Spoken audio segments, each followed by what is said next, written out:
Welcome to Nikki cartoon channel. అనగనగా ఒక చిన్న గ్రామంలోని పాఠశాలలో రామయ్య అనే లెక్కల మాస్టారు ఉండేవారు. రామయ్య మాస్టారుకు లెక్కలంటే ప్రాణం. కానీ ఆయన చెప్పే పద్ధతి చాలా కఠినంగా ఉండేది. ఎప్పుడు పుస్తకాల్లోని లెక్కలే చేయిస్తుండడంతో పిల్లలకు గణితం అంటే చాలా భయం వేసేది. అదే తరగతిలో చింటూ అనే అబ్బాయి ఉండేవాడు. చింటూకి లెక్కలంటే చాలా భయం. పరీక్షల్లో ఎప్పుడూ తక్కువ మార్కులు వచ్చేవి. రామయ్య మాస్టారు చింటూని చూసి, చింటూ, నీకు అసలు లెక్కలు రావట్లేదు, శ్రద్ధ పెట్టడం లేదు అని తరచూ తిట్టేవారు. ఒకరోజు రామయ్య మాస్టారుకు ఒక ఆలోచన వచ్చింది. పిల్లలకు ఆటపాటలతో నిజ జీవితంలోని లెక్కలు ఎలా ఉపయోగపడతాయో చెబితే బాగుంటుందని నిర్ణయించుకున్నారు. మరుసటి రోజు ఆడుకుంటున్న పిల్లల దగ్గరికి వచ్చి, ఈరోజు మనం పుస్తకాల్లోని లెక్కలు కాకుండా మన చుట్టూ ఉన్న ప్రపంచంలోని లెక్కలను తెలుసుకుందాం అన్నారు. పిల్లలందరూ ఆశ్చర్యపోయారు. మాస్టారు పిల్లలందరినీ ఒక తోటలోకి తీసుకువెళ్ళారు.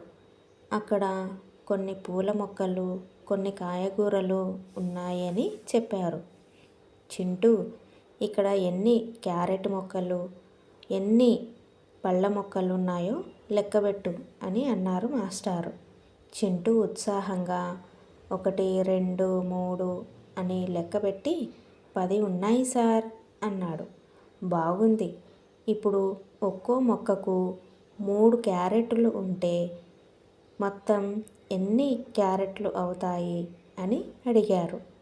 చింటూ కాసేపు ఆలోచించి 30 క్యారెట్లు సార్ అని అన్నాడు. మాస్టారు నవ్వి, చూసావా చింటూ, లెక్కలు అంటే కేవలం బోర్డు మీద రాసేవి కాదు. మన రోజువారీ జీవితంలో ప్రతి అడుగులోనూ లెక్కలు ఉంటాయి. నువ్వు క్యారెట్లను లెక్కబెట్టినప్పుడు అవి నీకు భయపెట్టలేదు కదా, ఎందుకంటే నువ్వు వాటిని ఆసక్తిగా చేశావు అన్నారు. అప్పటి నుండి చింటూకి లెక్కలంటే భయం పోయింది.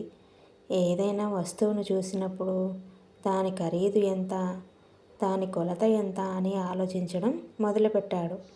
రామయ్య మాస్టారు క్లాసులో కూడా లెక్కలను ఆటపాటలతో చెప్పడం మొదలుపెట్టాడు.